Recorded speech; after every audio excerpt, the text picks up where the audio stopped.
Thanksgiving sticker shock, and the inflation reality check. This year's Thanksgiving isn't just an utterly American feast, it's also an expensive one. According to the Times of London, recreating Julia Child's classic spread now cost about $107.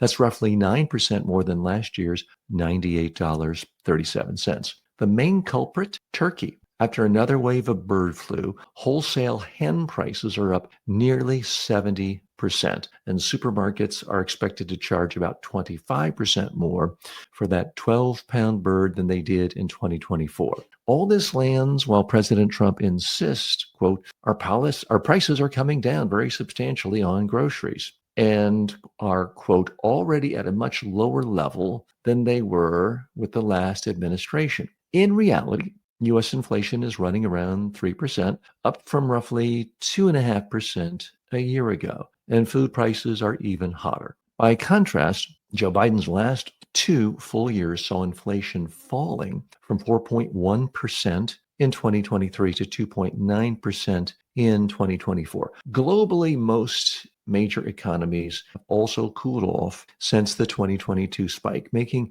today's renewed U.S. squeeze at the supermarket feel even sharper. Okay, so what's the real message here? Inflation is still up. This Thanksgiving is going to be the most expensive Thanksgiving ever for most Americans. And President Trump to bring inflation down day one has not come true. Let's dig a little deeper here. I want to be fair to Trump and to Biden and to others because, after all, I'm here as a sane, sensible centrist. I'm not carrying political water for any one party. And there's an awful lot of nonsense and disinformation and misinformation floating around about inflation. Now, it's true, nobody likes inflation, but everyone likes to claim inflation is worse than it sometimes is, or when compared to other people.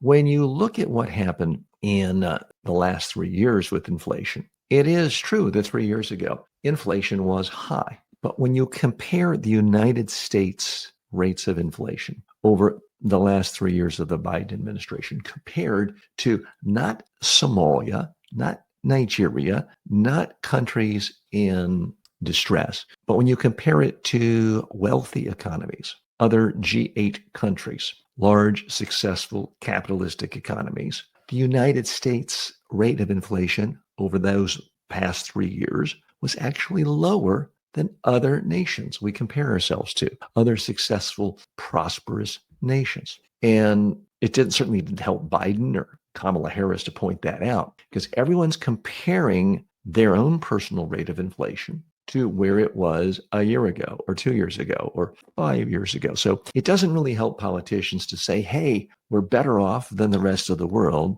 That doesn't work politically. So that was a huge asset for President Trump during the campaign last year. He was able to say, look, I know you don't like inflation. I'm going to beat inflation starting day one. Well, now he's been in office not a full year, but we're creeping up on a year. And to his credit, inflation hasn't spiked. And contrary to what many economists predicted, the tariffs have not created yet gigantic spikes in inflation. So right now, inflation is right around 3%. True, that is above the target rate of the Fed of around 2%, but it's not dramatically higher, and yet people feel like it's not good in their gut. And the polls are reflecting this, or polls are now showing that how the typical American rates President Trump's handling of the economy is actually lower than how they rated President Biden. So it's one of those issues where anytime there's inflation, people are going to be upset.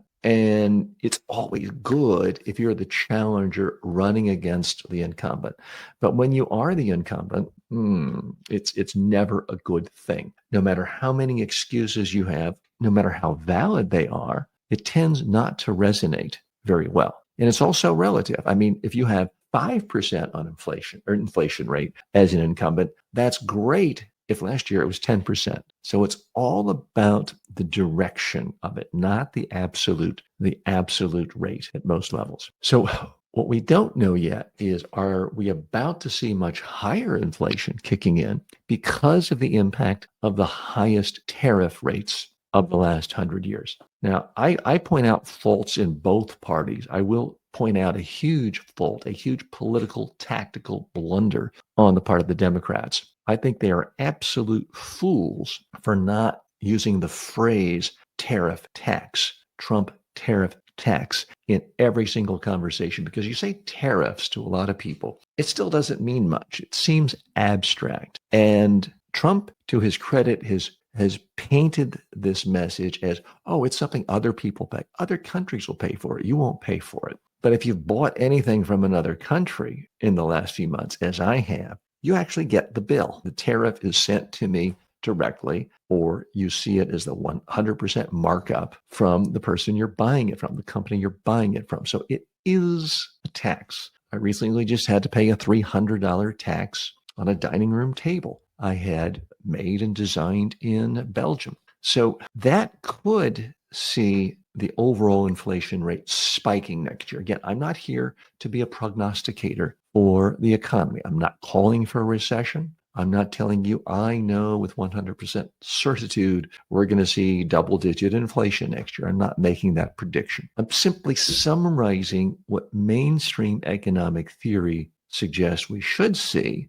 given the highest tariffs in the last 100 years. We should see inflation spiking dramatically. If that happens going into the 2026 elections, you could in fact see the Republicans not only lose the House of Representatives, which would be the norm anytime it's an off-year election for the party holding power. You could actually see a loss of the Senate. Now, that's still wishful thinking in the eyes of Democrats right now. But with high inflation, you could see an angry mob of voters going to the polls saying, I'm just going to vote the bums out. That spells trouble for party in power.